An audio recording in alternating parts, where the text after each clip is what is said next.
Hello everyone, good morning and welcome back in our YouTube channel for आपकी success. मेरा नाम है आरती और आज हम लोग डेली करंट अफेयर सीरीज में 13 जुलाई के इंपॉर्टेंट करंट अफेयर्स को कवर करेंगे। तो गाइज, अगर आपको इसकी फ्री पीडीएफ फाइल चाहिए तो आप हमारा टेलीग्राम ग्रुप फॉर आपकी सक्सेस को ज्वाइन कर लीजिए। वहाँ से आप इसे फ्री में डाउनलोड कर सकते हैं और जो टेलीग्राम की लिंक है वो इस वीडियो के डिस्क्रिप्शन बॉक्स में दी हुई है। तो चलिए स्टार्ट करते हैं आज की वीडियो।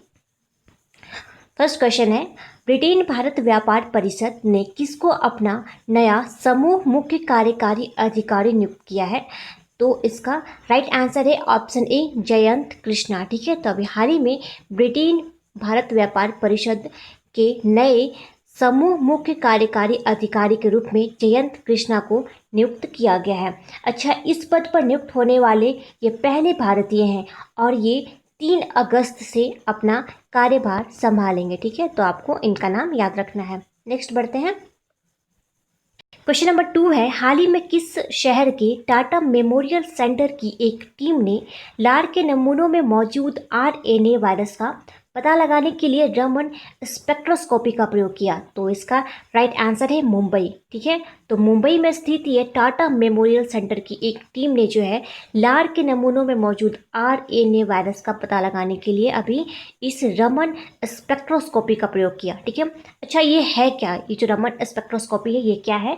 तो यह एक प्रकार की तकनीक है जिसमें पदार्थ की रासायनिक संरचना, अवस्था तथा बहुरूपता का जो है ये आणविक प्रतिक्रियाओं के बारे में विस्तृत जानकारी प्रदान करती है। ठीक है, और यह पदार्थ की रासायनिक बंध, जिसे कि हम लोग केमिकल बॉन्ड कहते हैं, इसके साथ प्रकाश की ये पारस्परिक क्रिया पर आधारित होती है। ठीक है, तो आपको ये याद रखना है। ओके, नेक्स्ट बढ़ते हैं।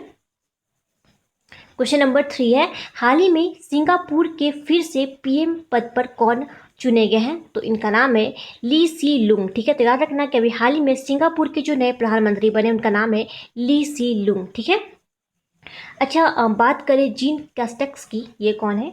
तो ये अभी हाल ही में फ्रांस के प्रधानमंत्री बने हैं। ठीक है, याद रखना ये फ्रांस के प्रधानमंत्री बने हैं। और बात करें माइकल मार्टिन की, तो ये अभी हाल ही में आयरलैंड के पीएम बने थे। ठीक है, अच्छा बात की गई यहाँ पर सिंगापुर की, तो सिंगापुर की जो कैपिटल है वो है सिंगापुर सिटी। ठीक है, और यहाँ पे जो ये चलती है करेंसी चलती है वो है सिंगापुर डॉलर।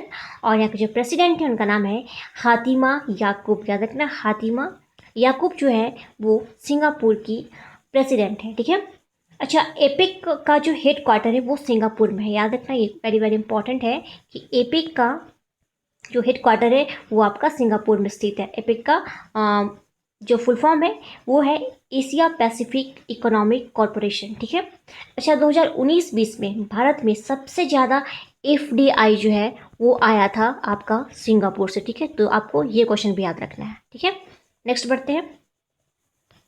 क्वेश्चन नंबर 4 है, हाल ही में किस देश में 2018 में बाघों पर किया गया सर्वे गिनीज वर्ल्ड रिकॉर्ड में दर्ज हो गया?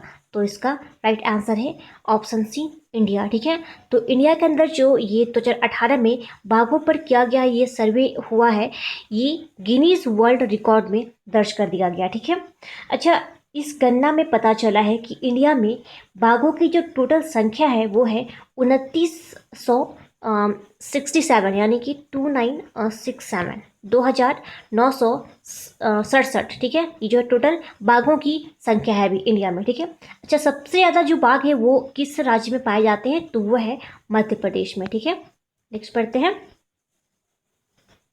क्वेश्चन नंबर 5 है, हाल ही में किस राज्य में प्योर फॉर श्योर का अभियान शुरू किया गया है? तो इसका राइट आंसर हो जाएगा राजस्थान। ठीक है, तो राजस्थान के अंदर अभी हाल ही में ये प्योर फॉर श्योर अभियान की शुरुआत की गई है। ये है क्या? तो ये जो है दुग्ध और डेयरी की शुद्धता को इंश्योर करने के लिए यहाँ की जो गवर्नमेंट है, राजस्थान की जो गवर्नमेंट है, इन्होंने प्योर फॉर श्योर अभियान की शुरुआत करी है। ठीक है, अच्छा बात है राजस्थान की, तो राजस्थान की जो कैपिटल है वो जयपुर है। ठीक है, और जयपुर में ही अभी हमने हाल ही में पढ़ा है कि यहाँ पर विश्व का तीसरा सबसे बड़ा स्टेडियम बनाया जाएगा। ठीक है, अच्छा राजस्थान की गवर्नमेंट ने अपने यहाँ इंदिरा रसोई योजना, आयु एवं साथ ही एप्लीकेशन एवं ऑपरेशन डेजर्ट चीज चलाया था। ठीक है, इसके साथ ही एक और याद रखना है आपको नाम कि यहाँ पे सिटीजन कोप एप्लीकेशन और स्माइल ई लर्निंग की भी शुरुआत की गई थी। ठीक है, नेक्स्ट बढ़ते हैं।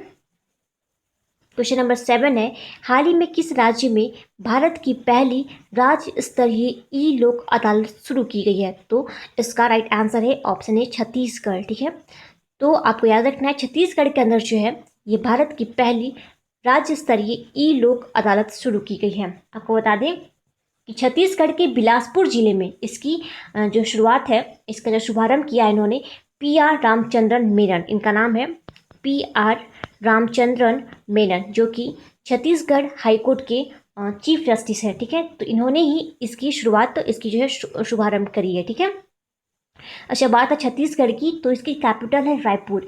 अच्छा, एक यहाँ पे नया रायपुर भी स्थित है। ठीक है, जिसका नाम अभी बदल के अटल नगर कर दिया गया है। ये आपको याद रखना है कि अटल नगर जो है अब नया रायपुर का नाम बदल दिया गया है। ठीक है, रख दिया गया है अब अटल नगर। ओके, और छत्तीसगढ़ के अंबिकापुर में भारत का पहला गार्बेज कैफे खुला था, ये भी आपको याद रखना है। ठीक है, छत्तीसगढ़ के जो CM है उनका नाम है भूपेश बघेल, और यहाँ की जो गवर्नर है उनका नाम है अनुसुईया उके, ये आपको पता होगा। नेक्स्ट पढ़ते हैं, क्वेश्चन नंबर 7 है, हाल ही में हॉकी इंडिया के नए अध्यक्ष कौन बने हैं?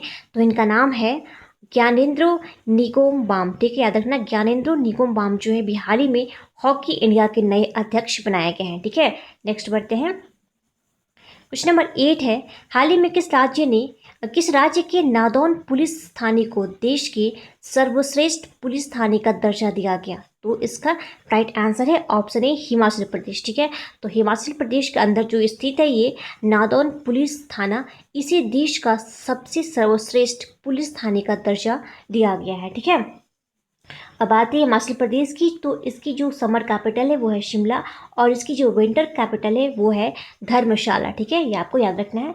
अच्छा, हिमाचल प्रदेश का जो CM है उनका नाम है जयराम ठाकुर। ठीक है, जयराम ठाकुर जो है वो हिमाचल प्रदेश के CM है, और बंडारू दत्तात्रेय जो है वो यहाँ की गवर्नर है। ठीक है, अच्छा अभी हाल ही में हिमाचल प्रदेश जो है वो न्यूज़ में रहा था, क्यों?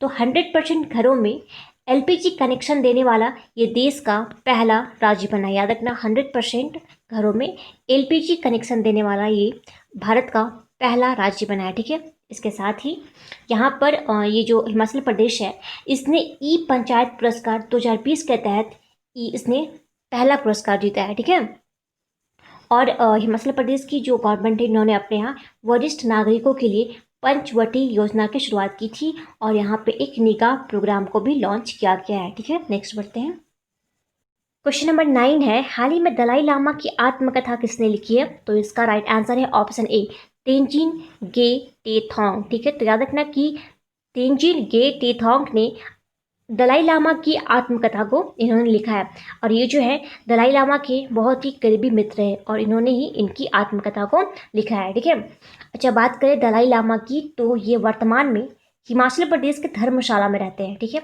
और ये 23 साल की उम्र में ही तिब्बत को छोड़ करके भारत आ गए थे। ठीक है, और इन्हें सन 1989 के अंदर शांति एवं अहिंसा के लिए पीस का नोबेल पुरस्कार मिल चुका है। ये पॉइंट आपको याद रखना है। ठीक है, नेक्स्ट बढ़ते हैं, नंबर 10 है, हाल ही में एशिया का सबसे बड़ा और विश्व का दूसरा सबसे बड़ा data centre Yotta NMI data centre का उद्घाटन किस राज्य में किया गया है? तो इसका राइट आंसर है ऑप्शन बी महाराष्ट्र। ठीक है, तो महाराष्ट्र के अंदर अभी हाल ही में एशिया का सबसे बड़ा और विश्व का दूसरा सबसे बड़ा डेटा सेंटर जिसका नाम है योटा NMI, इसका उद्घाटन किया गया है। ठीक है, अच्छा महाराष्ट्र के अंदर जो है अभी हमने हाल ही में पढ़ा है, यहाँ पर एक महा जॉब्स पोर्टल की शुरुआत की गई है, और साथ ही यहाँ पे प्लाज्मा थेरेपी टेस्टिंग के लिए एक प्रोजेक्ट शुरू किया गया जिसका नाम है प्लैटिना। ठीक है, ये भी पॉइंट आपको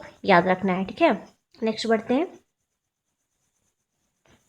क्वेश्चन नंबर 11 है, हाल ही में जारी एक रिपोर्ट के अनुसार 2018 में सबसे ज़्यादा अफीम किस देश में जब्त की गई? तो इसका राइट आंसर है ऑप्शन सी ईरान। ठीक है, तो आपको बता दें कि UN office on drug and crime ने एक रिपोर्ट जारी की है जिसके अनुसार 2018 में सबसे ज़्यादा अफीम जो है वो ईरान के अंदर जब्त की गई है। ठीक है, और सेकंड नंबर आता है अफ़गानिस्तान का, और थर्ड नंबर है पाकिस्तान का। ठीक है, अच्छा बात करें ईरान की, तो इसकी जो कैपिटल है वो है तेहरान। यहाँ पे जो करेंसी है वो अब बदल दी गई है, और अब हो गई है इसकी करेंसी तोमान। ठीक है, इसके साथ ही यहाँ के जो प्रेसिडेंट है उनका नाम है हसन रूहानी। याद रखना, हसन रूहानी जो है वो ईरान के प्रेसिडेंट हैं, ठीक है।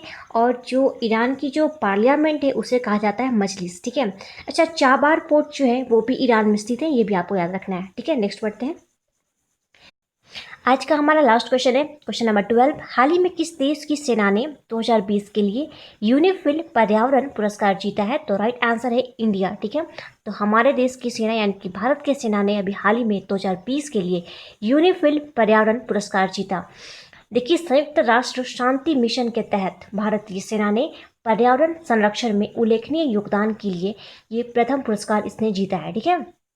यहाँ पे जो टर्म है यूनिफिल, तो यूनिफिल का जो फुल फॉर्म है वो है United nation interim force in Lebanon, okay. तो गाइस, ये था हमारा आज का important current affairs. I hope आप सबको पसंद आया होगा। अब बढ़ते हैं क्विज पे।